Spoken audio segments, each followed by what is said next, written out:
Então, premiada. O que é isso? Qual que é a representatividade da delação premiada em relação à questão probatória, que está dentro do tema prova? Então, qual que é a relação, quais são as implicações, o conceito, o que ela auxilia realmente na convicção do juiz no que diz respeito no momento da sentença, para analisar o mérito da questão como todo, que é o que se deseja aí no âmbito do processo penal, salvo exceções, que nós já pontuamos em alguns casos. Qual que é a relação dela com o acusado, qual é a relação dela com o interesse público que se busca proteger, qual é a relação dela com a vítima, quais são essas interfaces envolvendo esse instituto que é muito importante, que eu acrescentei aí na temática da disciplina, que não existia. E é sobre esse instituto que nós iremos estar trabalhando agora neste bloco. É por isso que eu, em razão da sua relevância, que eu achei por bem tratá-lo em separado e, ao mesmo tempo, de inseri-lo no conteúdo programático da disciplina. Pois bem, delação premiada. Nós observamos, eu encontrei um julgado do Superior Tribunal de Justiça, que é o RHC 131.043 de São Paulo, de 8 de setembro de 2020, que dá a sua conceituação de modo muito patente. Conforme a disciplina da Lei 2.850 de 2003, nós observamos que o acordo de colaboração premiada então, delação premiada ou acordo de colaboração premiada, são sinônimos, é meio de obtenção de prova e negócio jurídico processual, pelo qual o colaborador auxilia os órgãos de investigação e persecução criminal na obtenção de fontes de prova. Contudo, seus efeitos condicionam-se à homologação judicial, a qual deve orientar-se pelos critérios listados no parágrafo 7º do artigo 4º do mencionado diploma legal. Então, nós iremos estar discutindo essas questões relacionadas à delação premiada ou colaboração premiada. É interessante observarmos, e nós vamos falar, inclusive, dessas nomenclaturas, do seu alcance, legitimados. No entanto, esse julgado, ele traz aí informações muito importantes que demonstram qual que é a finalidade realmente da delação premiada. Aqui nós observamos que é exatamente servir como meio de obtenção de prova. E outra, como que é esse meio? Como é que ele é viabilizado juridicamente? Aqui estabelece que é exatamente por meio de um negócio jurídico processual.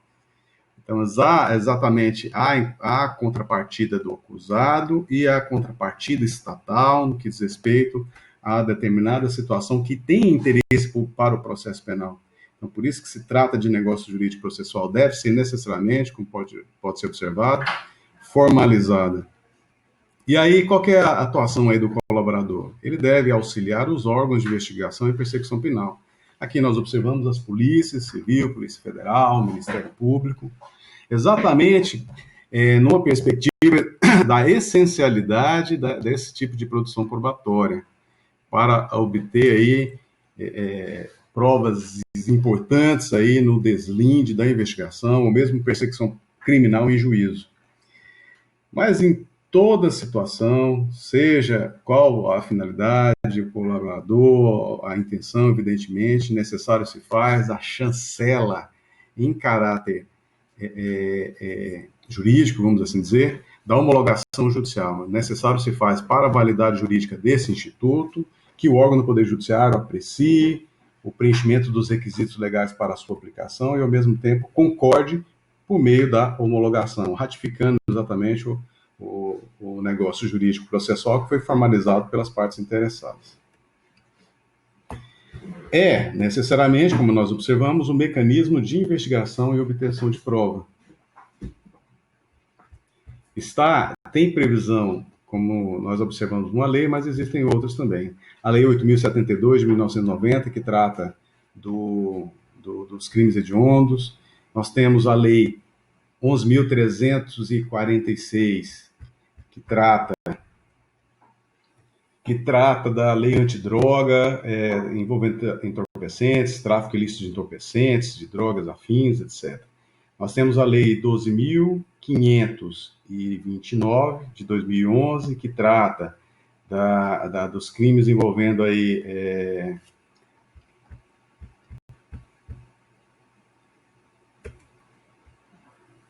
prevenção e repressão dos casos de infrações contra a ordem econômica. Nós temos aí o Código Penal Brasileiro, no artigo 159, parágrafo 4º, que também trata dessa temática, tratando aí da extorsão mediante sequestro e as suas consequências no âmbito desse instituto. E nós temos a Lei 12.850 de 2013, que trata das organizações criminosas, e lá está mais delimitada aí esse instituto da colaboração premiada, que está colocado aí, entre aspas, exatamente pela representatividade legal, ou delação premiada. É, então, um ato do acusado que, admitindo a participação no delito, voluntariamente fornece às autoridades informações eficazes capazes de contribuir para a resolução do crime. HC 90.962 do Supremo Tribunal Federal. Então, nós podemos antever desse instituto, que há finalidade probatória, evidentemente, há finalidade de esclarecimento da prática da infração penal, e o fornecimento dessa informação, do acesso à informação que possibilita uma produção probatória de modo qualificado por parte do acusado ou dos acusados, que de algum modo influenciam e permitem realmente uma resolução eficaz aí da infração penal como um todo.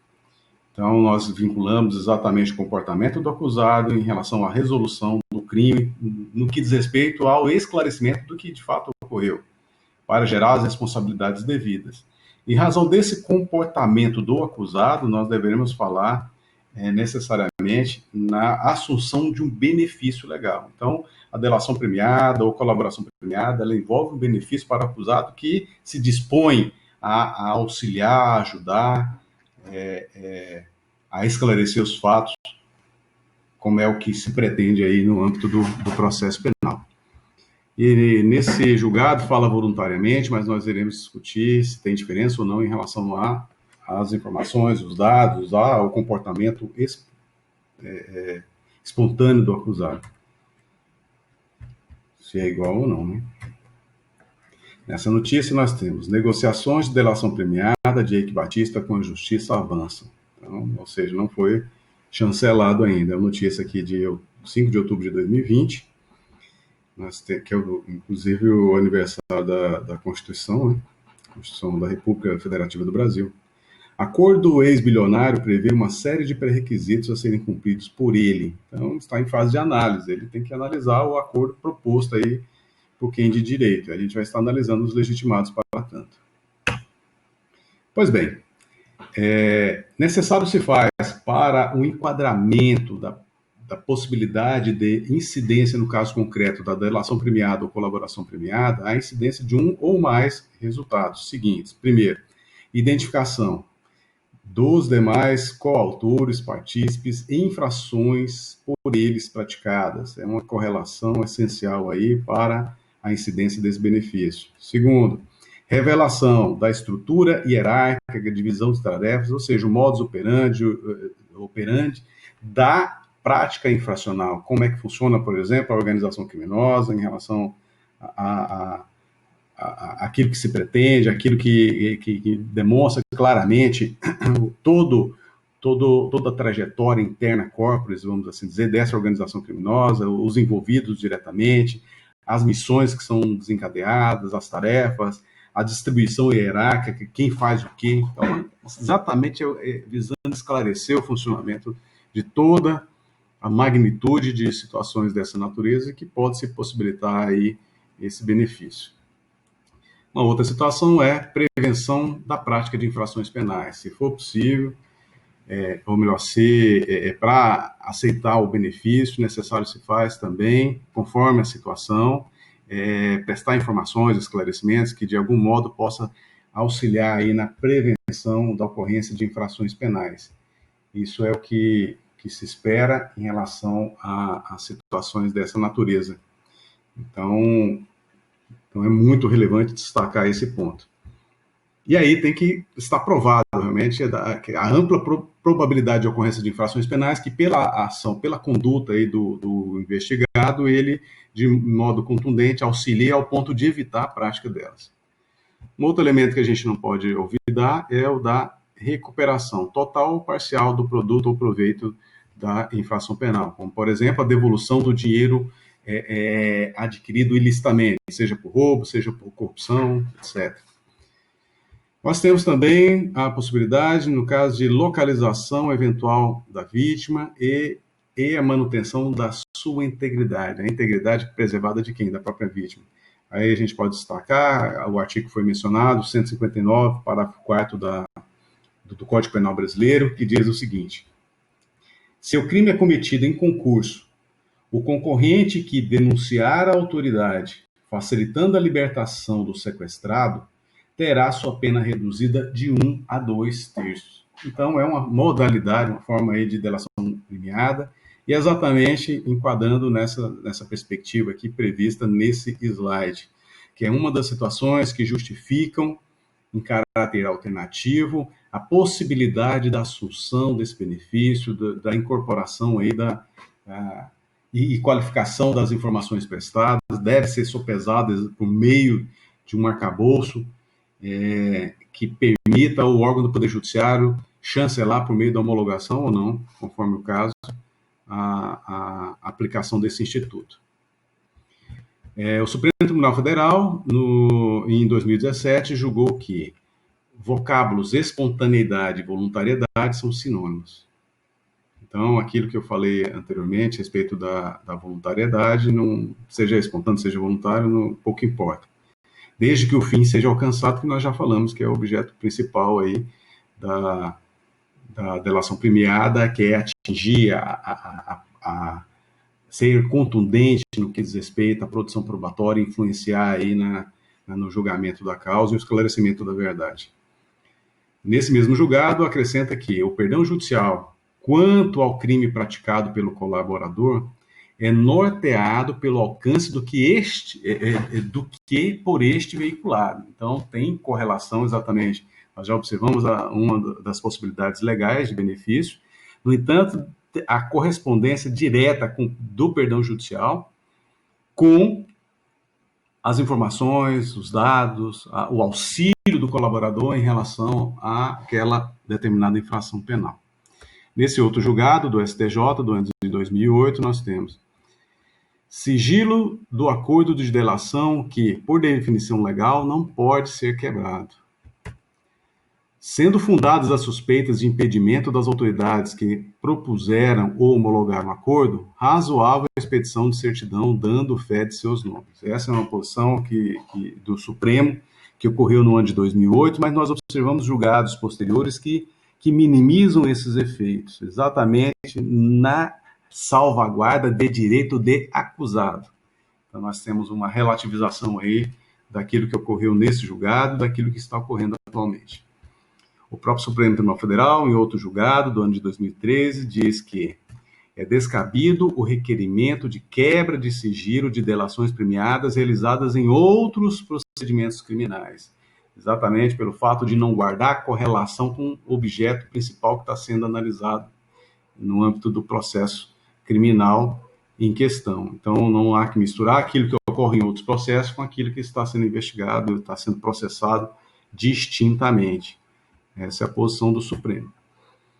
Fachin homologa a delação premiada de executivos que atuaram na antiga Hipermarcas. Está aí a chancela do ministro do Supremo Tribunal Federal em relação a esse benefício legal. Prêmios da delação. Então, são os benefícios que a delação pode ocasionar ou a colaboração. São os prêmios, efetivamente. São o que deve ser a contrapartida em relação à voluntariedade ou espontaneidade do acusado em auxiliar o esclarecimento dos fatos. Nós temos o perdão judicial, que já foi falado, inclusive em julgado, então existe essa possibilidade. Nós temos também a possibilidade de redução de 2/3 até 2/3 da pena. Nós temos também em caráter alternativo à substituição por pena restritivas de direito. Então, são benefícios que são incorporados na ótica jurídica vigente, é um instituto que está muito em voga, e é isso. Em todo caso, o juiz avaliará, de acordo com o artigo 5º da lei específica, personalidade do colaborador, a natureza, as circunstâncias, a gravidade e a repercussão social do fato criminoso e a eficácia da colaboração. Então, são requisitos cumulativos que devem ser sopesados pelo órgão do Poder Judiciário para homologar eventual negociação feita aí nesse sentido. O que nós deveremos ter em mente desse conjunto de dados, de situações que deveriam ser observadas pelo órgão do Poder Judiciário, que, guardadas as devidas proporções, não só a polícia como o Ministério Público tem que observar também na formalização do acordo especificamente, para preencher esses requisitos e propiciar ao órgão do Poder Judiciário os elementos necessários para que ele possa efetivamente homologar, se entender que é cabível ali a presença desse instituto. Então, nós deveremos ter em mente que esses elementos devem ser sopesados aí, não só na proposta, mas especialmente na eventual homologação. Um dos pontos que eu destaco em relação a essa situação é exatamente a gravidade, a repercussão social do fato criminoso, ou seja, então envolve situações de elevada magnitude, não é aplicado para todo o caso, evidentemente, então isso tem que ser levado em consideração. E, ao mesmo tempo, a vinculação daquilo que vai ser colaborado, daquilo que vai ser delatado, daquilo que vai ser informado por parte do acusado com relação à prática da infração que é objeto do processo. Então, a eficácia é exatamente o elemento que vincula as informações prestadas, os dados, a colaboração em relação ao resultado. O resultado é exatamente o esclarecimento da prática da infração penal, com todos os seus elementos.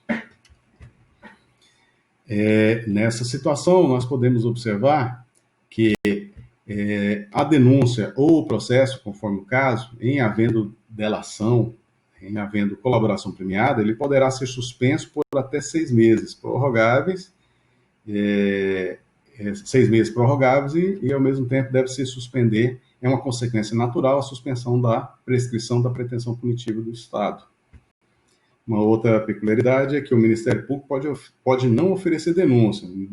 Nós observamos 2 situações que devem ser destacadas. A primeira, não for líder da organização criminosa, for o primeiro a colaborar. Então, são situações estas aqui, a cargo do órgão de acusação mor, que é o Ministério Público, de acordo com o artigo 129, inciso 1º da Constituição, conforme a situação, preenchida esses 2 requisitos, nós observamos exatamente requisitos não cumulativos, nós teríamos aí a possibilidade exatamente de o órgão de acusação deixar de oferecer, de propor ação penal. Então, pode ser considerado como benefício? Sim. Se o Ministério Público não propõe ação penal ou denúncia, em contrapartida, nós observamos exatamente o quê? O juiz não tem como receber algo que não foi proposto. Então, não vira processo. Então, é uma situação pré-processual que, óbvio, beneficia o acusado também.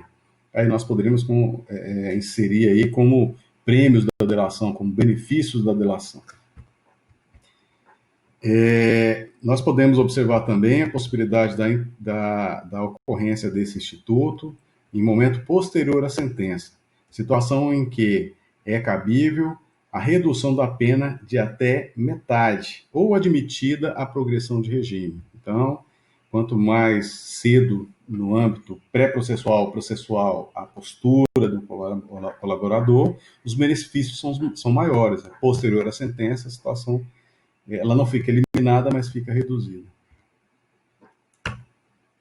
Supremo Tribunal Federal, em julgado envolvendo a ação direta de constitucionalidade no ano de 2018, assentou que o acordo alinhavado com o colaborador, quer mediante a atuação do Ministério Público, quer da Polícia, há de se observar, sob o ângulo formal e material, as normas legais e constitucionais. Isso é uma missão do juiz que tem que fazer isso. E aqui nós já estamos destacando que existem 2 figuras, 2 instituições que têm esse poder de propor.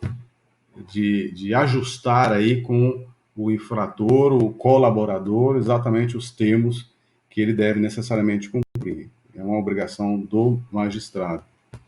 Em face disso, nós observamos que a homologação do acordo faz-se considerados os aspectos formais e a licitude do que contido nas cláusulas que o revelam. Delação premiada, acordo, benefício.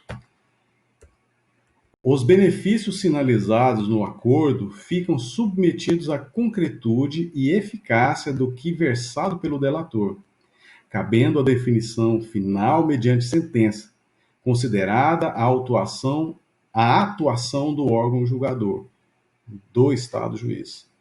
Então, é uma situação que sobremodo, enfatiza o papel do Poder Judiciário em relação à homologação dos acordos de delação premiada. Não necessariamente aquele que foi formalizado, submetido ao juiz, ele é obrigado a homologar, ele que vai sopesar e analisar se é o caso ou não, do deferimento da medida, quem sabe até uma adequação em relação àqueles termos, por entender que existe algum vício, alguma ilegalidade ou mesmo inconstitucionalidade, exigindo que seja suprido e, posteriormente, seja objeto de homologação, conforme o caso. O juiz é que vai analisar essa situação de fundo, essa situação com maior propriedade, com maior... até porque tem a implicação da sua homologação para ter efeito na validade aí da delação levada a termo. Ex-deputado que fez delação premiada coloca a tornozeleira eletrônica e vai cumprir serviços comunitários em Mato Grosso. Aí, inclusive, nós observamos, no caso da tornozeleira, que é uma medida cumulativa, além do benefício, nós observamos aí que, nesse particular, eu não me recordo da matéria em si, mas a manchete dá a entender que foi aplicada medida cautelar diversa da prisão, que é a colocação da tornozeleira eletrônica, quem sabe para evitar a prisão naquele momento, naquele estágio processual, se já não houver sentença, não houver decisão já em caráter de pronunciamento jurisdicional acerca do objeto principal. Pois bem, acordo de colaboração premiada, a forma dele. Nós observamos exatamente o seguinte: na discussão do pacto a respeito daquilo que vai constar o documento, o juiz não participa, até não deve participar, ele deve receber exatamente, posteriormente, a formalização desse ato. Mas homologa analisando a regularidade, legalidade, voluntariedade, aí nós inserimos exatamente o quê? Espontaneidade, nós inserimos também a constitucionalidade. A negociação envolve, primeiro, o delegado de polícia, o investigado e o defensor, que é o advogado, com a manifestação do Ministério Público, ou seja, nesse caso o Ministério Público não estaria atuando. Aí, se é formalizado perante a autoridade policial, delegado de polícia, civil, estadual ou federal, necessário se faz ter a intervenção do Ministério Público para, não digo chancelar, mas para corroborar aí a validade e as implicações jurídicas inerentes ao instituto da delação premiada. No entanto, nós podemos observar também, já foi falado no julgado do Supremo Tribunal Federal, que um dos legitimados é o próprio Ministério Público. Então, no caso do Ministério Público, sendo o proponente direto, nós temos que os envolvidos seriam o Ministério Público, o investigado, ou o acusado, e defensor ou advogado constituído. Então, são as partes que devem estar presentes nesse momento, atuando exclusivamente o órgão do Ministério Público. E o termo deve conter, ou seja, o documento a ser elaborado deve conter obrigatoriamente. Primeiro, nós temos aqui o relato da colaboração e possíveis resultados. É fundamental estar discriminado toda a trajetória fática, toda a trajetória daquilo que efetivamente ocorreu, as circunstâncias, os elementos, que de algum modo possa propiciar o que se espera, que é um elemento de prova significativo aí para o esclarecimento da verdade. E, ao mesmo tempo, os possíveis resultados, nós esclarecemos que alguns resultados poderiam envolver, por exemplo, a devolução daquilo que foi subtraído, daquilo que foi incorporado a patrimônio indevidamente, pessoas que foram encontradas, que estavam retidas da liberdade.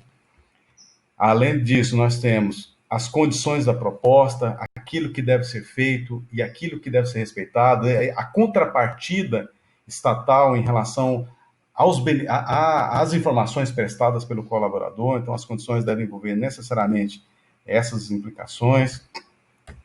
A aceitação do colaborador e defensor, a assinatura de todos eles, necessariamente. Agora, no caso de divergência, é uma situação complicada, que deve ser sopesada. Na divergência, não se prospera, no meu ponto de vista, juridicamente, a validade deste ato, levando em consideração, em especial, exatamente que é um ato que a própria norma estabelece a necessidade do comparecimento do advogado ou do defensor público, e se ele não concorda com aqueles termos, ele não pode ser efetivamente sacramentado, finalizado pelos envolvidos. Mas a pergunta que não quer calar é exatamente o seguinte: mas aí se o colaborador constituir um outro advogado, um outro defensor público, atuar na causa e concordar, e aí pode ser finalizado os termos da colaboração premiada? Sim, sem problema algum, inclusive submetido ao órgão do Poder Judiciário. Então, é uma situação que pode ser suprida aí, mas o aval do colaborador é algo que não é incontornável, tem que ter. Assinaturas de todos os envolvidos.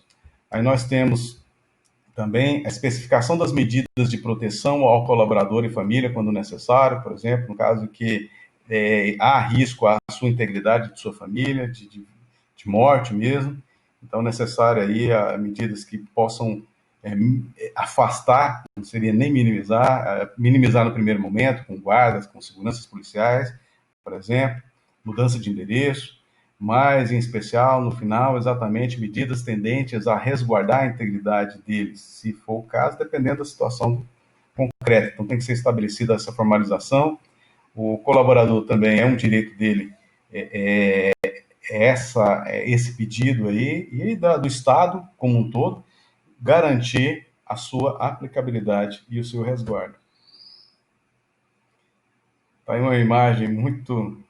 Cada um pode fazer uma interpretação dela, muito chamativa, clara, contundente, da situação do engravatado aí, pedir uma delação premiada.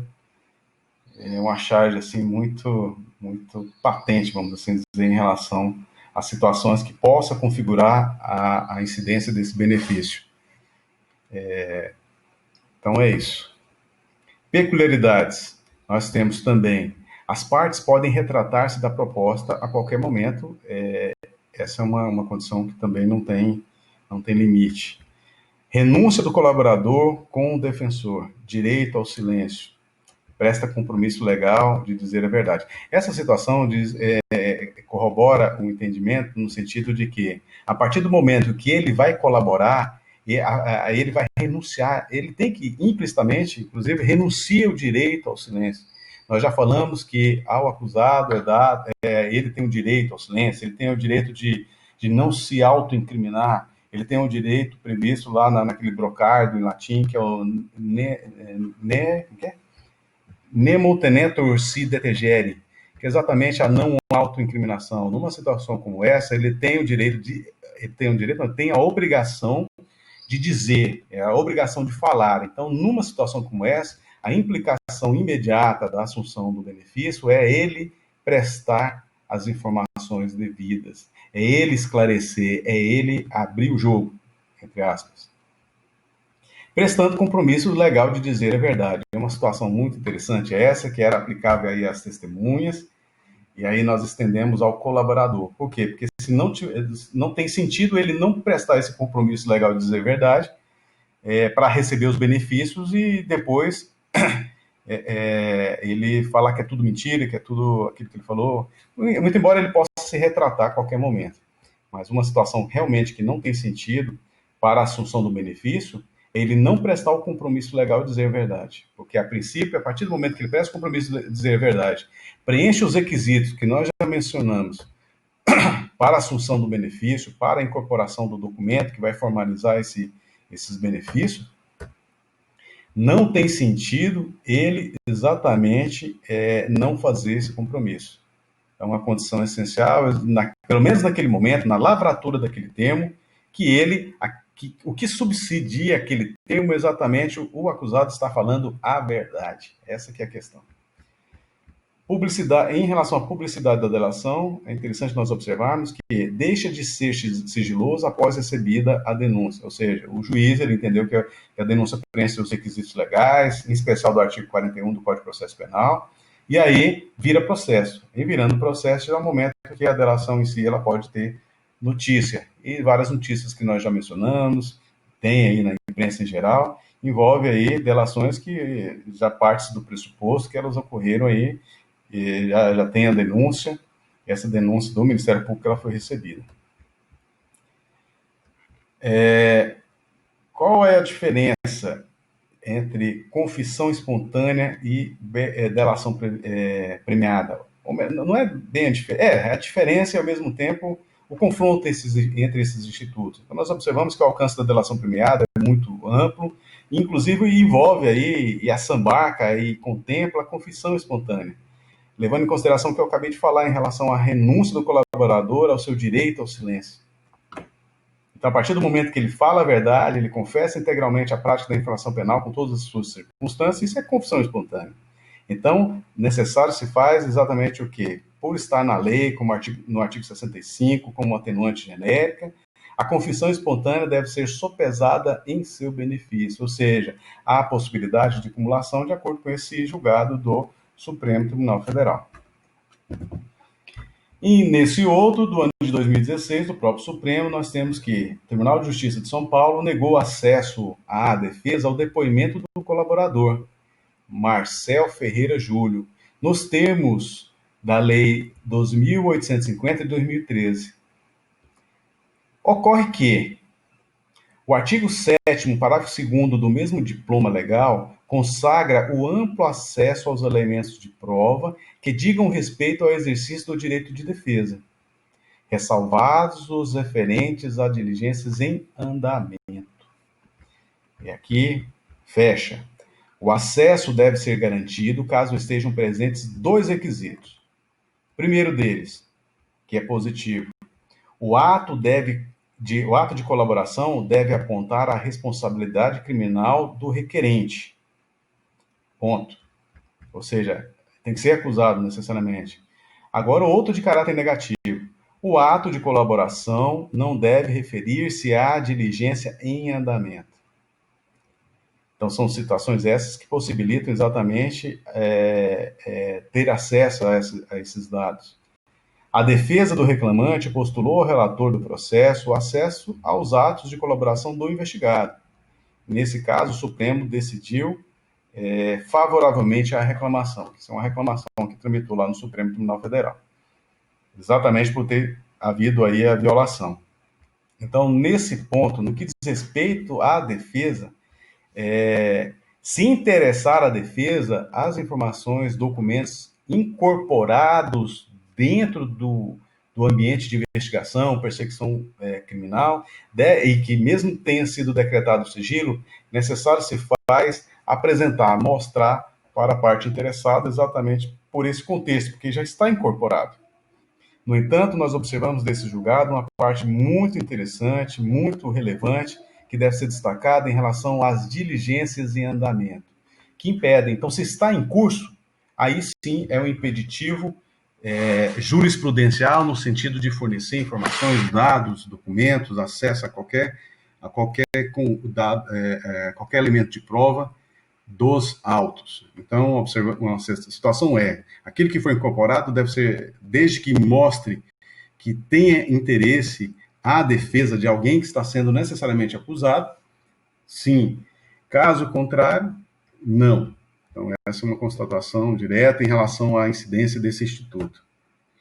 O Supremo Tribunal Federal concede a Eduardo Paes acesso à delação premiada da OAS. Então, nesse caso, nós observamos que o próprio Supremo entendeu que preencheram os requisitos. Ele estava sendo acusado e aí era o caso de ter acesso a essas informações que não envolviam diligência em andamento. Tem que deixar bem claro isso. Essa notícia é de setembro de 2020, então bem recente. É um direito público subjetivo do acusado preenchidos os requisitos legais. Então, nós observamos exatamente, a partir do momento que a norma prevê uma série de requisitos para a assunção de um benefício no âmbito do processo penal, é interessante destacarmos exatamente o seguinte: a partir do momento que preenche todos aqueles requisitos, é que surge o direito público subjetivo do acusado de ter os benefícios, de ter a delação premiada formalizada. Uma questão nesse particular, é obrigação do acusado com o seu advogado ou defensor público pleitear o benefício judicialmente, se a polícia recusar, se o membro do Ministério Público recusar. Então, é uma situação interessante, polêmica, porque se o órgão do Poder Judiciário ele não pode atuar na formatação do termo, mas ele pode instigar exatamente as instituições a reavaliar o ponto de vista para exatamente, se for o caso, analisar a viabilidade de formalização desse benefício legal. Uma situação por exemplo, o órgão de investigação do Ministério Público que entende que não é o caso de aplicação desse benefício, por seu livre convencimento, que é uma das atribuições, uma das prerrogativas aí inerentes à atividade ministerial. Aí, nesse descompasso, em relação ao juiz entender que estão presentes os requisitos, uma solução para questões como essa, exatamente encaminhar o chefe da instituição, Procurador-Geral da República, Procurador-Geral de Justiça, para dirimir a questão, entender se é o caso realmente da formalização desses benefícios e as suas consequências legais cabíveis. Outra situação interessante desse instituto é que ele não é extensivo à condenação por improbidade administrativa, até porque a natureza jurídica da improbidade administrativa envolve outro tipo de responsabilidade estatal. Então, os benefícios nós já estudamos os benefícios da delação premiada e lá já não falava da improbidade administrativa. Então, a consequência natural, muito embora já tenha sido requerido e objeto desse recurso especial perante o Superior Tribunal de Justiça, é que não se estende à improbidade administrativa. Ok? Prova de corroboração. É um elemento dentro desse conjunto envolvendo delação premiada ou colaboração premiada que representa exatamente a situação de nenhuma sentença condenatória será proferida com fundamento apenas nas declarações de agente colaborador. Então, esse mesmo julgado pontua essa temática, levando em consideração exatamente que pode ser objeto de recurso, de impugnação, de insatisfação formalizada por meio de, por exemplo, habeas corpus, a situação que caracterizaria aí a delação, o acordo de delação premiada ou colaboração premiada, e ser apreciado pela instância de quem que vai analisar aí o objeto do recurso, mesmo do habeas corpus, conforme o caso, exatamente a situação de que se houve a condenação e aquela condenação tomou-se como base exclusivamente as declarações do agente colaborador, não há que se falar em manutenção da sentença condenatória. Esse é o posicionamento. A gente está aguardando para ver exatamente o desfecho de uma situação como essa. Por quê? Talvez o caso concreto justificasse não só a informação prevalente do agente colaborador, mas deve-se necessariamente corroborar com outros meios de prova. Talvez a sentença condenatória não tenha observado essa particularidade. Em todo caso, deve ser sopesado pelo órgão do Poder Judiciário no momento da sentença, não só as informações do agente colaborador, mas outros elementos de prova que efetivamente possam corroborar o seu entendimento fundamentado. E é isso. Então, nós fechamos aí mais uma temática envolvendo prova, extremamente relevante aí na atual ordem jurídica, que, conforme a gravidade dos fatos, nós observamos que sem essa colaboração poderia não se descobrir o cenário do crime, não se descobriria todas as peculiaridades envolvendo a prática da infração penal, não teria possibilidade, por exemplo, do ressarcimento ao erário nos crimes contra o patrimônio, nos crimes contra a ordem tributária, contra a ordem econômica. Nós observamos exatamente situações que a colaboração premiada ela é um elemento fundamental exatamente para imprimir uma responsabilidade a uma organização criminosa, e o colaborador em si ele tem que ser beneficiado, ser resguardado exatamente pelas consequências da sua delação. Então, em contrapartida aí, a essa atitude do colaborador, o ordenamento jurídico brasileiro instituiu esse benefício, que é um benefício que vai além da figura do colaborador. Ele praticou infração penal? Praticou infração penal. No entanto, existem situações que justificariam a assunção desse benefício em nome do interesse público. E é isso.